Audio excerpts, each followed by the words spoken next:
Section 1.3, Solving Linear Equations. So first of all, let's define what an equation is. Equation is simply a statement that two expressions are equal. And a linear equation can be written in the form of ax plus b equals 0, where a and b are both constants and a can't be 0. If you think about it, if a were 0, there would be no variable. We're going to be moving into where we get to y equals ax plus b, or mx plus b might be more familiar. A solution to an equation is a number that, when substituted in for the variable, is going to make the equation true. And we are going to be solving equations. So remember the property of equality. The property of equality basically states that whatever you do to one side of an equation, you must do to the other side of the equation to maintain that equality. So if you think about it, that just makes sense. An equation is kind of like a balance. So if you take something off or add something to one side, then we have to make sure we take something off or add something to the other side.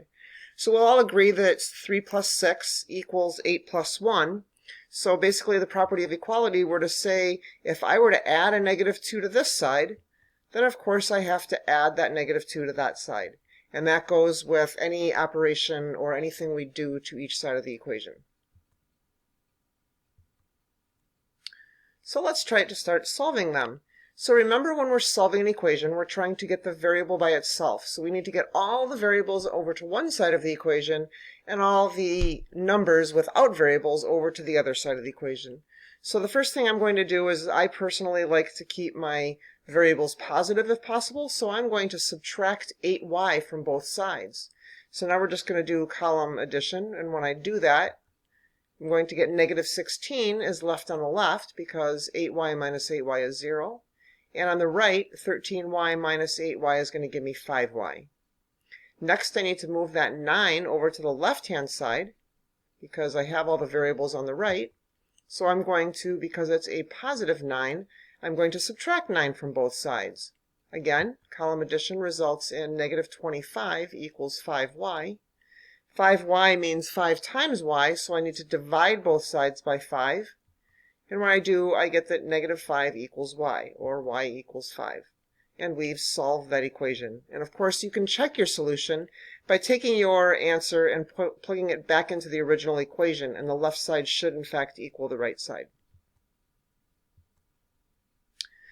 To solve this one, the first thing we need to do is get rid of those parentheses. So we need to distribute. When we distribute the 4, we're going to get 8x minus 36. The 5x is not in the parentheses, so we just leave that alone. And on the right, negative 30 plus 3x. Remember, you're multiplying the negative 3 times the negative x. Sometimes it's helpful to think about an equation on a line going down through the equal sign. And if you can do something on just one side of that line, then you don't have to do it to both sides. So for example, we have an 8x and a 5x, both on the left-hand side of the equation. So we can just add those together. They're like terms and they're on the same side of the equation. So that simplifies that a little bit. Now we need to get the variables all to one side.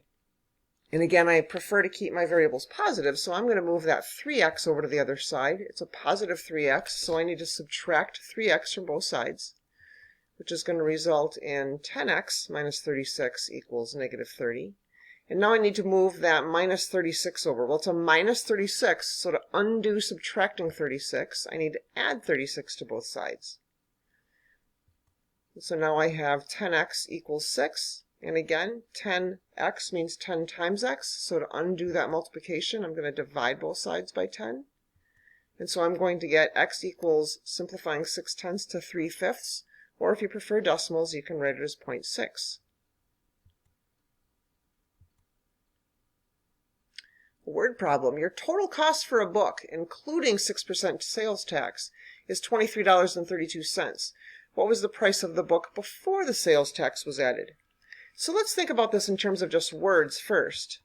The total cost of the book, so I have the cost of the book plus the tax is 6% of the cost of the book, and that's going to be that total cost of $23.32. So the cost of the book, I don't know. We're going to let that be x.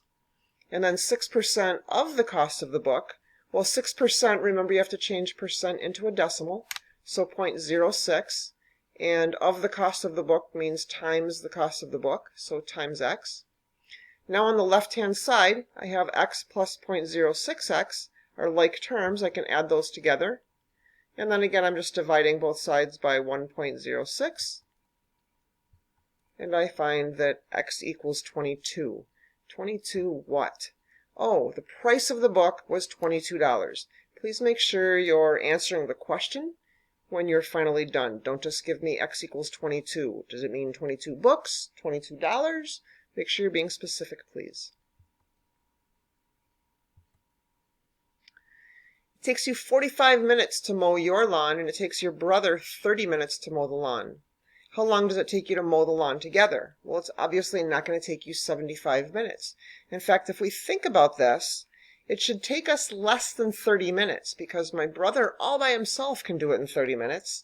If I'm helping him, even if I am slower, we should be able to do it faster than 30 minutes.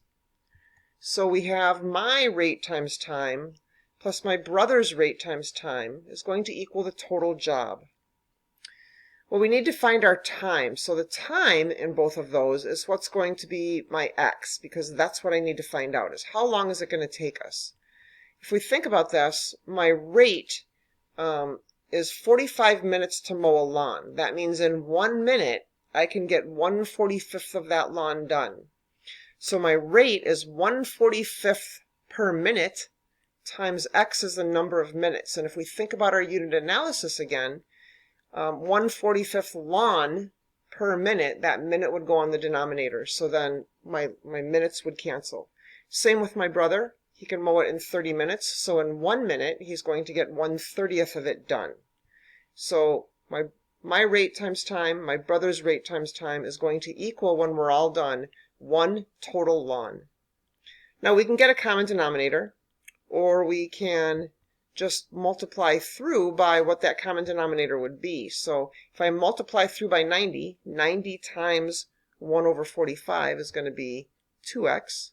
90 times 1/30 is going to be 3x. And then 1 times 90 on the other side, again, make sure you're doing it to both sides of the equation, gives us 90.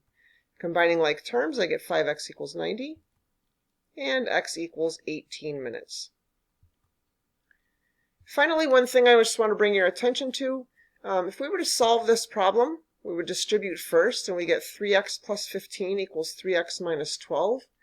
We can go a little bit further and subtract the 3x from both sides, but if you think about this, if I have 3 times a number and I add 15 to it, and I have 3 times that same number and I subtract 12 from it, there's no way that those two numbers can ever be equal. Doing the math behind it, I would get 15 equals negative 12, and we know that that's not true, so there would be no solution. Again, for this one, if I distribute first on both sides, I'm going to get 8x plus 12 equals, combining like terms, I get 8x plus 12. And in this case, no matter what I put in for x, because both sides I'm doing the same thing to that x, I can put in anything I want, and I'm going to get the same answer. So the first one, when you end up with no, they don't match, 15 does not equal negative 12, that's not equal. That means there's going to be no solution. On the other hand, if you solve your equation and your variables all drop out and you get a true statement, such as 12 equals 12, that means there are infinite solutions.